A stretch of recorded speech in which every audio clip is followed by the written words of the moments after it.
Hi, my name is Joel Solomon. I'm a prosperity coach, and my mission is to help at least 100,000 people become financially free. So welcome to video 7, my financial freedom survey, and thank you for filling out your financial freedom survey. So first of all, what is your financial freedom number? And how do we calculate it? So this is how I calculate the financial freedom number. It's the amount of passive income investments you have to cover your expenses. Now, those expenses could be your current expenses or your dream expenses.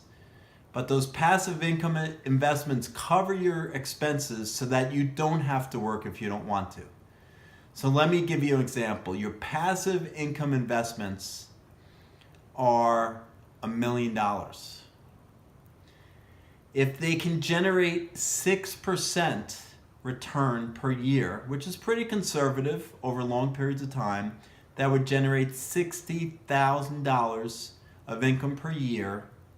Divided by 12, that'd be $5,000 a month. So if your expenses are $5,000 a month or less, you will be financially free with just $1 million. Now, I've got answer to the question, I need 5, I need 10, I need 50.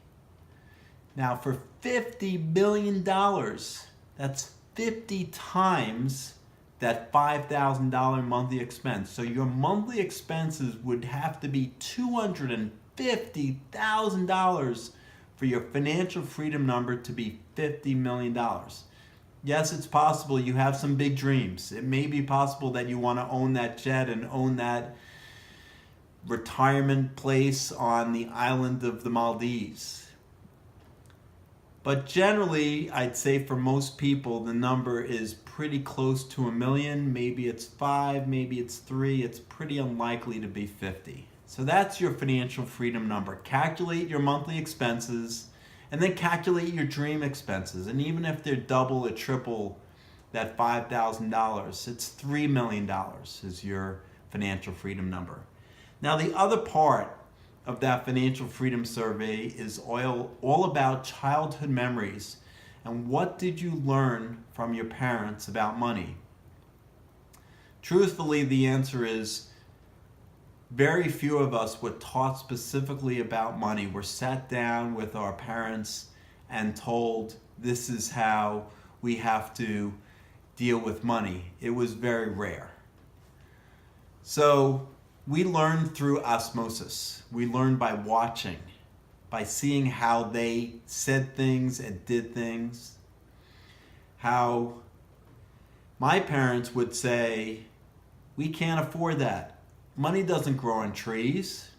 That's too expensive.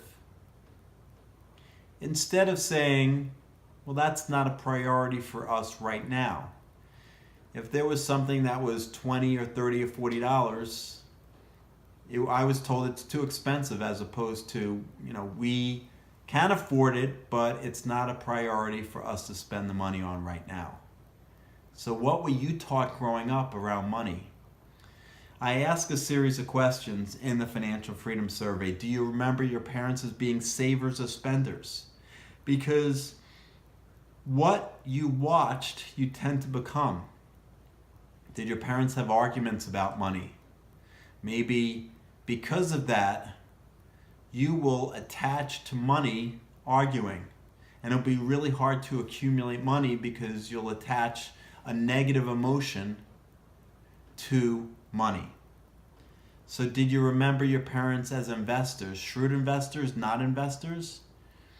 If you remember, like I did, my parents complaining how the story went from my parents that my dad's father could have invested in Dr. Pepper, but he didn't.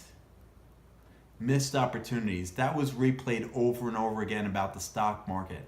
Well, if we had just invested in Dr. Pepper, like there's only one opportunity. Lucrative opportunities, by the way, always come your way. If you say that affirmation over and over again, it will come true, as opposed to just one opportunity. And then I was told the story about how if my grandfather, my dad's dad, had just invested the dividends that he got from each stock back into the stock, he would have been worth millions instead of taking it in cash. Well, depends on the stock. And it depends on what the dividend rate is. And it depends on your other uses. Do you have credit card bills, or do you have a better investment to put the money in? So there's no one right answer. But what did you learn from your parents about money? Did you see money as being a struggle, money coming easily? Was money a source of joy, or was it a source of arguments? Because again, if it was a source of joy, that's great, because now you have a good, positive, happy emotion attached to money.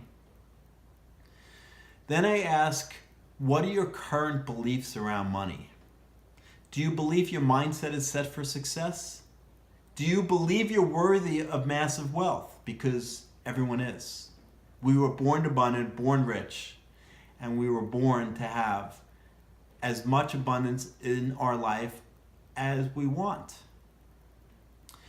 Then I ask, do you believe your inside world impacts your outside world? Do your thoughts and your beliefs about money create the amount of money you have? Absolutely, that's a true statement. Some people don't believe it.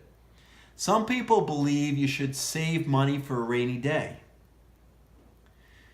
If you can hear in the background today, it's actually quite raining. It's actually pouring here in New York today. So should you have saved for a day like today? Well, saving for a rainy day means saving for bad weather, saving for something bad happening. So you're worried.